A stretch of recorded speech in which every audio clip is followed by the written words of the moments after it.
الحمد لله رب العالمين۔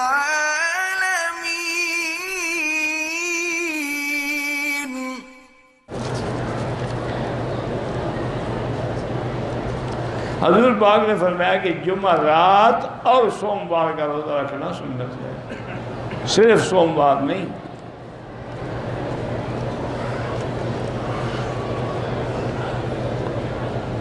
کہتے جی یہاں قرآن پاک جو چھپے ہوئے ہیں صورتوں کے نام میں فرق، ایک صورت کے 10 نام بھی ہوتے ہیں، تمہیں کیا جیسے البینہ، لم یکن الذین، منفقین، مفقی۔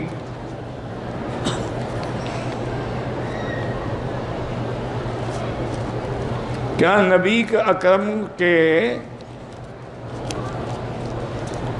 6 کلمے تھے؟ تو یہ ساری حدیث کی کتابیں جائیں، حضور کے وقت میں تو نہیں تھی، اب کیسے آ گئی؟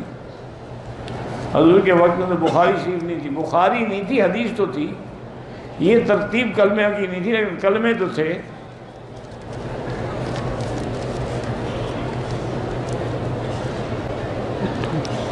طواف کیا، صفا نہیں دوڑا، دم پڑ گئی۔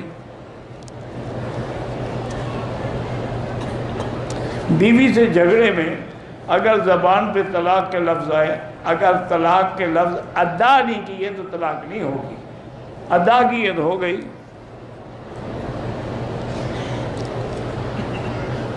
مجھے بار بار خیال آتا ہے کہ میری بیٹی مر جائے گی، تمہارے خیال سے کیا ہوتا ہے؟ وقت مقرر، اس سے پہلے کوئی نہیں مرتا۔ جو لوگ زندہ ہیں ان کے لیے طواف کر کے دعا کریں۔ حاجی عبدالوہاب صاحب کی سوانح لکھی ہے میں نے، ماشاءاللہ، اللہ ان کی قبر پہ کروڑوں رحمتیں کرے، اور اللہ آپ کو جزائے خیر دے اور آپ کے لیے ذریعہ نجات بنائے۔ کبوتر چوک تک صفیں، جہاں تک اگر اگلی صفیں ملی ہوئی ہیں یا نظر آ رہی ہیں تو نماز ہو جائے گی۔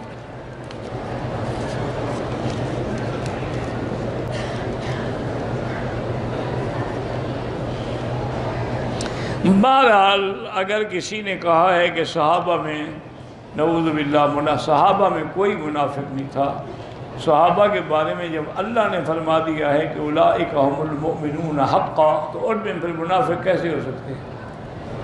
اور صحابہ کے بارے میں جب پوری امت کا اجماع ہے کہ الصحابۃ کلھم عدول، صحابہ سب سچے اور عادل تھے، تو پھر اس قسم کی باتیں کرنا جو ہے، جو منافق تھے وہ صحابی نہیں تھے، مسلمان بن کے رہتے تھے۔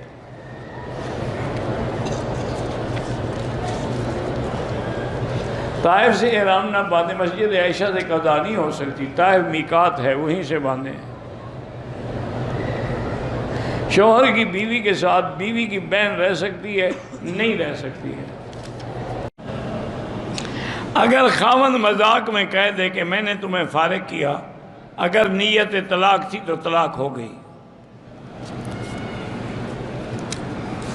چونکہ طلاق یاد رکھو ایک بڑا سخت مسئلہ ہے۔ حضور کی حدیث مبارک ہے ثلاث جدہن جد وحذرہن جد، النکاح والطلاق والعتاق۔ 3 چیزیں ہیں جن کی حقیقت بھی حقیقت ہے اور مذاق بھی حقیقت ہے۔ ایک نکاح ہے، ایک طلاق ہے، اور ایک غلام کو آزاد کرنا۔ اگر مذاق میں بھی کہا کہ تمہیں طلاق دی تو طلاق ہو جائے، چونکہ اس کی مذاق بھی حقیقت ہے۔